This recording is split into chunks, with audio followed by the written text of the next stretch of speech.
ربنا توفقنا لما تحب وترضى. ما بعد السلام عليكم ورحمة الله وبركاته. ولا ليال waxaan halkan ku qabanaynaa insha Allah bidnillaahi kariim daqaayiq soo socda wax ka oraanshaha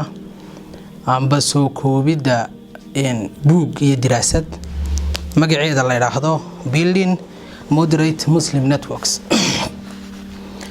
waa samaynta muslim amba islaam dhexdhexaada. diraasadan waxa samaysay mu'asasad la yiraahdo RAND. mu'asasadaas waxay ka jirtaa dalka Mareykanka waxa maalgeliya Mareykanka waxa la sameeyay 1948 waa 1948 mu'asasadan waxa loo sameeyay in ay baadho ay wax ka tiraahdo arrimaha siyaasadda ee arrimaha dibadda ee dalka Mareykanka. haddaba mu'asasadan markaynu eegno diraasadan ay samaysay ay buuggan ka soo saartay taqriiban buuggu waa 250 page internetka waa laga helayaa. waxay sheegaysaa waa shirqool ka dhana dadka muslimiinta ah iyo dalalka muslimiinta ah. waxaanay sheegaysaa sidii loogu guuleysan lahaa dagaal ay sheegeen oo ay u bixiyeen War of Ideas amba dagaalka fikrada kaasoo lagu soo qaadayo ummadda muslimka ah lana samaynayo waxa ay ku sheegaan muslim dhexdhexaada. awalan waxay qeexayaan amba inuu inaguba sheegi doonaa waxa ay ku sheegayaan muslimka dhexdhexaadka ah. muslimka dhexdhexaadka ah ay doonayaan waa kee kow afar qodob bay ka doonayaan amba afar sifo inuu yeesho. kow waa inuu muslimka ay sameynayaan ay doonayaan amba ay aqbalayaan inuu noqdo muslim duuduub ku qaata waxa la yiraahdo dimuqraadiyadda oo tafaasiisheedii oo dhan cagaha ku wadata inuu qofka muslimka ah ay doonayaan uu duuduub ku qaato. hadday noqoto gender balance la sheegay, hadday noqoto dadkii isku jinsiga isku guursanayay, hadday noqoto xorriyadii hadalka, xorriyadii diimaha, wixii oo dhan isku soo duuduub waa inuu wax hadal aanu qofkaasi ka keenin. talabaad qofkaasi waa inuu qaato bay leeyihiin amba uu aqbali karo sharci kasta meeshu doonaha laga keenay. haddii diinta kristanka laga keenayo haddii dastuur kale laga keenayo sharciga waa inuu aqbalayo. qodobka saddexaad qofkaasi waa inuu ixtiraamayo bay leeyihiin waxa ay ku magacaabaan women rights xuquuqda dumarka ayuu inuu ixtiraamayo. xuquuqdii dumarkana waxyaabihii hoose ayagu taxaamba ku sii hoos jira. qodobka afaraad waa inuu qofkaasi ka soo horjeedo kacdoono kasta oo ay sameeyaan dadka argagixisada ah. dabcan argagixisada cidda qeexaysa waa iyaga oo argagaxusidiisa waa wax diinta muslimka ah ugu horeysa diinta koobaad ee argagax gelinta dadka ka soo horjeeda. laakiin argagixisada sheegaya iyagu waa mid u khaas iyaga ma aha macnahu inay ugu xambaarsan yahay. waxa weeyaan buuggan way ku taalaa oo chapterada dambe ilaa chapterka 7 inay ku taalo ayaan jecelahay. waxay oranayaan waxay ku soo koobayaan qofka argagixisada ah waxa weeyaan waa muslim kale ajenda siyaasadeed, waa muslim doonaya inuu dalkiisa maamulo, waa muslim doonaya inuu diinta dadka ku maamulo, waa kaayeen argagixisada ay sheegayaan. marka dabcan qofka ka soo horjeetan waaya qofka aayaadka quraanka kariimka ah iyo axaadiistii rasuulka sidooda u dabaqa waxay leeyihiin waa argagixiso. marka qofkii argagixisada ka soo horjeesta waa muslim ay doonayaan. haddii qofku ka soo horjeetan amba uu isagu ku dhaqmaba diintu waxay fariisay waxay leeyihiin qofkaasi waa argagixiso amba argagixiso taageeraya. diraasadu marka waxay ku sii soconaysaa inay xiriir ka dhaxaysiiso wixii la oran jiray dagaalkii qabooba communismka amba hanti wadaagii hanti goosadku ay isla galeen. hanti goosadku waxa hogaaminayay Mareykanka, hanti wadaagana midowgii Soofiyeed dabcan way ku guuleysteen. marka waxay oranayaan amba ay diraasadu soo bandhigaysaa maxaa ka dhaxeeya marka ay xiriir ka dhaxayso casharada maxaynu ka baran karnaa. waxaan xusi karnaa laba qodob oo leeyihiin waynu ka baranana casharada dagaalkii qabooba. qodobka koobaad waxa weeyaan roolka uu Mareykanku ku yeelanayo gacantan amba roolka uu Mareykanku ku yeelanayo dagaalkan socda waa inuu noqdo offensive oo aanu noqon defensive offensive defensive waxay kala yihiin marna Mareykanku wuxuu duulimaad tagaya oo qofka dadka muslimka halkoodii baa lagu baqtiinaya marna uu iska difaacaya wuxuu galayaa difaac marka inaanu difaac galin laakiin uu sameeyo istaraatiijiyad iyo siyaasad weerara inuu sameeyo qodobka labaad ay ka barteen ay soo bandhigayaan waxa weeyaan in doorka laga ay ka qaateen dagaalka guushu ka gaaray reer galbeedka Mareykanka hogaaminayo wixii la oran jiray inay sameeyeen shabakado dadaaladii shabakadaha lagu sameeyay shabakadahana waxa laga xusi karaa Liberation Committees iyo Congress of Cultural Freedom in Labor Union iyo Student Organizations kuwaas oo dhan oo ahaa waxyaabihii midowgii Soofiyeed ay kaga guuleysteen inta markaynu ka gudubno waxaan jecelahay inaan u galo muxuu noqonayaa Mareykanka contributionka amba waxa uu kaga qayb qaadanaya dagaalkan fikriga ah muxuu noqonayaa wuxuu noqonayaa afar qodob ay leeyihiin ka koobaad waxa weeyaan horta in la sameeyo shabakado Mareykanka taabacsan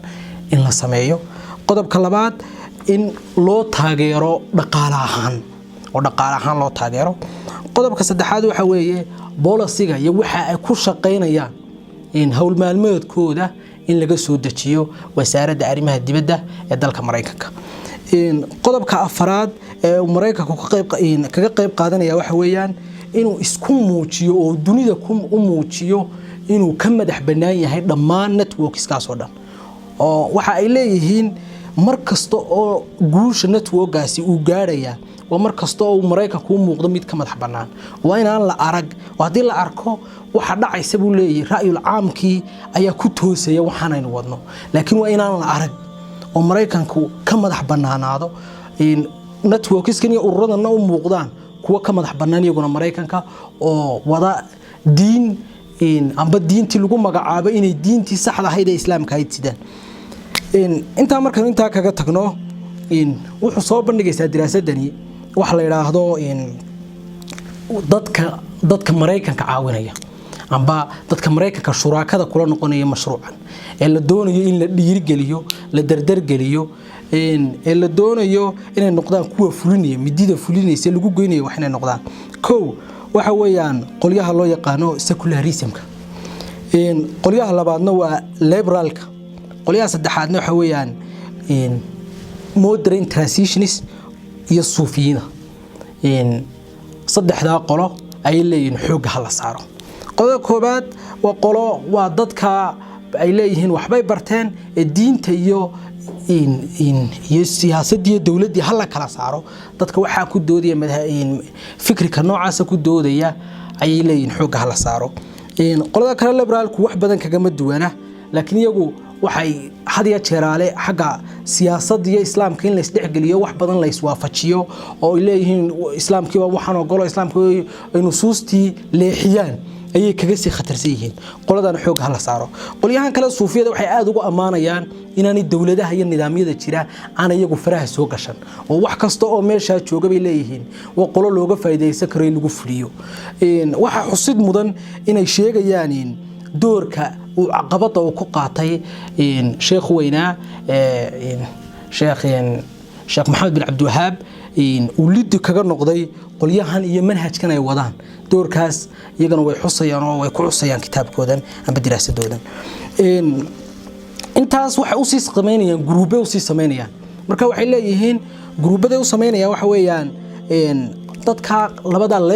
liberalka iyo secularism-ka iyo secularka dadka ah akademiyadooda meelaha ay wax ku dhigaan iyo jaamacadahooda waa in xoog la saaro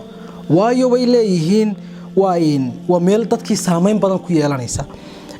waxay kale xoog saarayaan dadka aanu soo sheegnay kuwa minbarada haysta amba meel ay dadka kaga saameyn kaga yeelan karaan haysta amba culimo ha noqdaan amba macallimiin ha noqdaan dadkan xooga in la saaro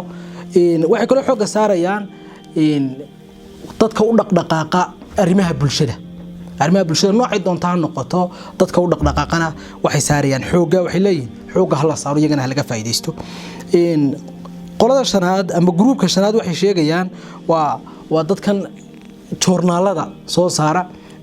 qoraayada miidiyihii oo dhan isku soo wadagee ayay noqonaysaa in kuwaan xoogga la saaro waayo waxay leeyihiin meel ay dadka ka saameynayaan intaa markaynu ka gudubno waxa kale oo daraasadu soo bandhigaysaa haddaba programyo nooceeya baa la dhex marinaya oo haddii lama qayaxayo oo wixii si toos loo cadeyn maayo oo haddii si toos loo cadeeyo cidna loo sheegi maayo cid waliba ay fahmaysaa caamiyo culimo iyo dad wax dhigteedan waxba dhigan laakiin waa waxaan la dadaayo la daaha oo wax la soo hoos mariya marka wixii la hoos marinay waxay noqonaysaa in dimuqraadiyaddaanu idinka taageerana in waxbarasho dimuqraadiyadda leh waxyaabo noocaas program noocaas in horumarinta bulshada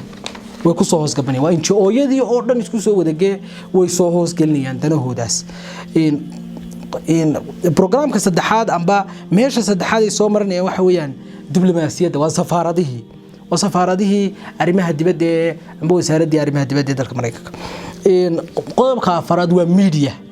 runtii waxay xusayaan miidiyuhu inuu ahaa dagaalkii labaad ee dunida oo kale dagaalkii qaboobay ee dunida oo kale waxyaabihii lagu kharibay akhlaaqdii ummadii ku hoos jirtay midowga Soviet si loo gilgilo oo mabaadiidan ay aaminsanaayeen loo dhalan rogo inay kamid ahaayeen waxyaabihii lagu guuleystay media waliba waxa xusid mudan oo buugan ku sii xusan in BBC-du ka qayb qaadatay arintaas oo waliba kaalin weyn ku lahayd inaguna ognahay BBC maanta si ummadeena ku tahay iyo siday dadkeena ku tahay ay u dhageystaan iyo halkay u taagan tahay qodobka shanaad amba programka shanaad ay soo dhex marinayaan waxa weeyaan wixii ay ugu yeedhaan gender equality in jinsiga in la simo in rag iyo dumar la simo halka waxay leeyihiin diinta islaamka halka way ka dhaleecaynayaan waxay leeyihiin waxa jira dad badan oo aynu qalad fahansiin karno in dhaxalka dumarka ee la yiri ha noqdaan ninka barkii maqtur ha noqoto ninka barkii inaynu dad badan oo ku duufsan karaan jiraan oo halka diintii dhaliil uga yeeli karno marka programkaasna way soo dhex marayaan iyagoo dantoodii kala wata oo dan ay dumar u wadaan iyo dan ay u wadaan cid kale aan jirin dantoodii iyaga wata qodobka u dambeeya waxa weeyaan siyaasadaha ay dunida u dejinayaan haday noqoto siyaasad dhaqaale haday noqoto siyaasad maamul haday noqoto siyaasadahaasina waxa weeyaan kuwa ay ku xakameynayaan aba ay soo hoos gelinayaan hawlahooda sumaysan ugu dambeyn waxaan isweydiinaynaa arrimahan aynu ka sheekaynayna aba buugani soo bandhigay aba daraasadani soo bandhigayso miyay fuleen ma fuli karaan runtii aniga aragti ahaan waxay la tahay wax badan oo kamid way fuleen sababaha fuleena waxa weeyaan kala daadsanaanta ummadda muslimka ah heerkooda iyo kala daadsanaantooda weeyaan waxyaabaha ay ugu guuleysteen taas oo caawisay waxaan filayaa 90% hadaan ka badnayn inay u fushay waayo maanta marka inuu ereyga argagixisa maqalno bal qof kasta bal hays weydii markuu ereyga argagixisa maqlo yuu yaqaan ereyga argagixisa hadaad maqasho waxaad soo xasuusanaysaa dhowrka urur ee muslimiinta ah ee la sheego ee meelahan iska qarqarxiya ee soo xasuusanaysaa laakiin argagixisada u weyni nin boqor baa nin wuxuu ku yiri wuxuu soo qabtay qolo markab afduubanaysa buu soo qabtay jeeta wuxuu ku yiri maxaad markabkan u dhacayseen wuxuu yiri oodud xadiiseen wuxuu ku yiri ugu jawaabay anagu markab baanu dhacnaa markabka yar baanu dhacnaa jeeta markabka dhacno waxaanu sameeynaa waxa ku jirtaan qaadanaa hantida yar ku jirta idinku laakiin hadaa boqoratihiin waxa ku duushaan daldhan markaas hantida ku jirtana qaadataan khayraadkeeda oo dhan dadka joogana laysaan marka keeneeba marka balburcad badeeda keebaa dambiga uu galaya weyn yahay waa iyaga dabcan waa iyaga runtii wadamo dhan baa la duminayaa cid duminaysa waa waxa la oranayaa beeshii caalamka loogu yeeraya waxa loogu yeeraya dunida horumartay nin haduu doono laga yaabo duurka aakay la galay oo laga yaabo inuu dulmi ka cararayna waxa lagu macnaynayaa argagixiso marka waxaan leeyahay anigu ummadda muslimka maanta waxa lagaga guuleystay in ay fahmaan amba ay iska arkaan dagaalka ku socda ee fikriga ah su'aashaas aan weydiiyay mowduuca ku soo gabagabeynana ah ma lagaga guuleystay aniga nuxur ahaan waxay la tahay dagaalka in lagaga guuleystay maxaa hadaba lagaga ma leenahay rajo ma leenahay aynu rajo ma leenahay aynu rajo ma leenahay amba ma jirta waxaanu meelaynu iska daba qabateyn karno amba rajo ma u laaban tahay yes baynu leenahay in kow laba qodob hadii loo noqdo in oo ay dadka muslimkii maanta u noqdaan waxay la tahay inaynu rajo leenahay wadamaade in qodobka koobaad waa kitaabka Allah hadaynu diinteena suuban u noqono waxay la tahay amba waxay tahayba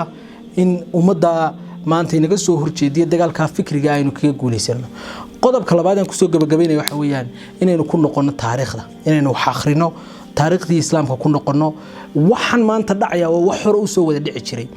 in si aynu u fahanno waa inaynu taariikhdii la noolaano 10 kala dhaxbaxno wabillahi tawfiiq assalamu alaykum wa rahmatullahi wa barakatuh